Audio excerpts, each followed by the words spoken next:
The Conservative MP for Lichfield is Michael Fabricant, and he joins me now.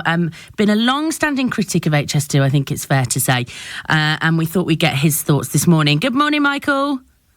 Good morning, Kath. Morning to you. So, what do you make of this? Because we are quite far down the track, pardon the pun, on this, but I suppose not far enough in terms of getting to Manchester. Yeah, that's right. Well, phase one, of course, doesn't just go to Birmingham. It goes actually north of Birmingham. It goes alongside Lichfield. And then at Handsacre, it joins the West Coast Main Line. Look, the problem is that even the government's own agency, which is the Infrastructure and Projects Authority, have said that HS2 is mismanaged. It is unachievable, actually, as it is at the moment. And I just think, at the end of the day, it's not just inflation, as your barrister contributor said. It's actually a dysfunctional HS2 Limited, which has seen costs spiral.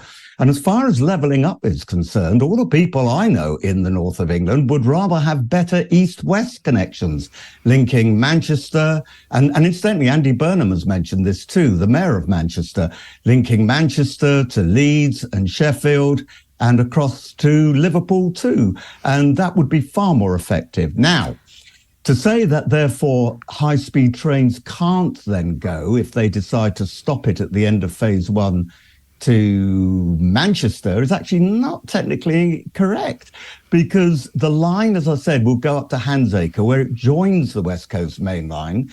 There would need to be improvement to the West Coast Main Line, especially around Stafford, but high-speed trains could run on that bit of West Coast Main Line, which, if you repair the bit round Stafford, means that there would be adequate capacity. But is there enough? Isn't the problem, though, Michael, partly that we don't have, we literally don't have the space to, even with those improvements, to get those high-speed trains on a West Coast Main Line as well as all the other ones you need to go through the different stations? I know it's it's not local as such, but unless you build new infrastructure over time, you're left behind, aren't you? And isn't this about what happens in another 25 years when we haven't got it?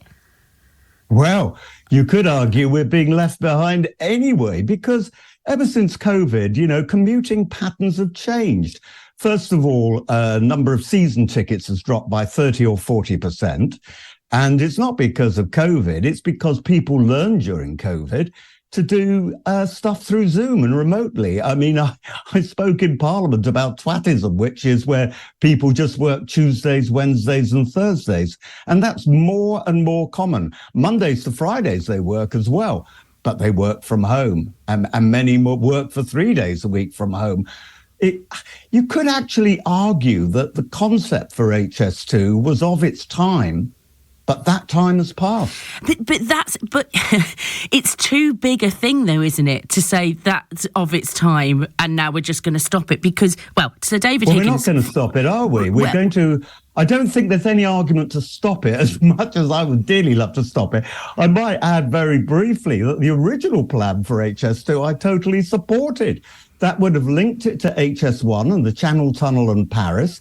It would have gone into Birmingham New Street with the excavation of more platforms. Instead, Lord Adonis, way back in the days of the Labour government, when he was Transport Secretary, changed it to the present design. And David Cameron, rather foolishly, in my opinion, stuck to it. And so did George Osborne. And now they're lumbered with a design which doesn't really connect anything with anybody. But what's the point, Michael, of having Birmingham Curzon Street to Old Oak Common? Because we're still not hearing about how it's going to get right into London already. And I get it. There are spiralling costs that needs to be looked at. However, when it's a huge infrastructure project like this, you just have to suck it up, don't you? And say that's the way it is. We need to get to Manchester at least if we're going to do this. Well, Kath, you're arguing for putting good money after bad. And I just think the money could be far better spent. And, HS2 Limited is pretty dysfunctional as an organisation.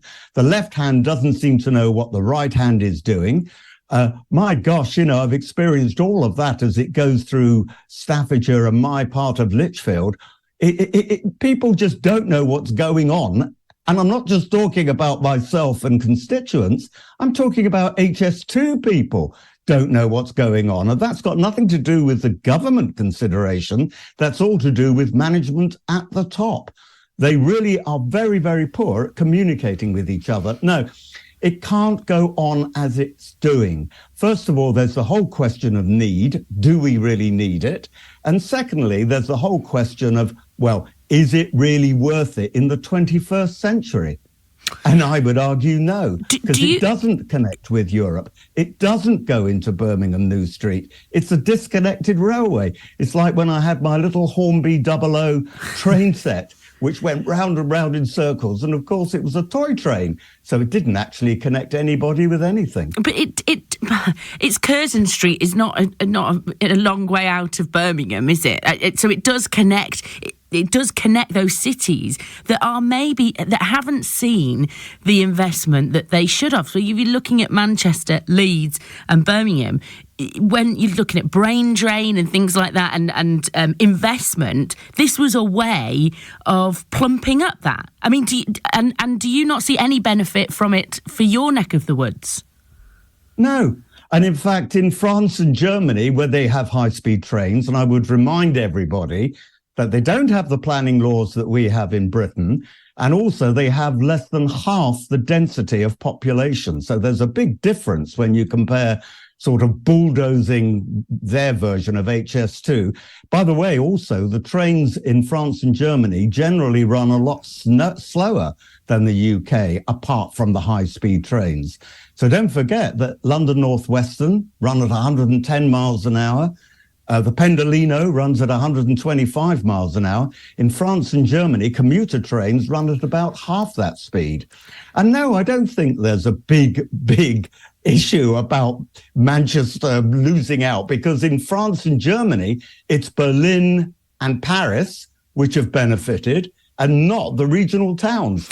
The capital cities have actually sucked the investment in. And so you could argue that Manchester would be depleted. I'm not saying that's definitely going to be a fact, but it's a good argument. In that case, Michael, are you embarrassed as a Conservative MP over HS2? Because it's the Conservative government. I'm embarrassed over HS2 Limited, and everybody should be. And I'd be even more embarrassed. And sorry? It's the government that have mandated that, given that contract out, been in charge of the Labour government. Yeah, well, the Labour government mandated it first, the Conservative mandated second, and Keir Starmer supports it. So I think, frankly, government, Labour, Conservative, and the Lib Dems who supported it should be all embarrassed about the state of HS2 Limited. It's a dysfunctional organisation, and how the managing director and chairman can hold their heads up with any sort of pride, I have no idea. Michael, thank you very much for joining us. As always, Michael Fabricant, Conservative MP for Lichfield, talking about HS2. Not a fan, as you can hear, but also saying it would be pointless to carry it on.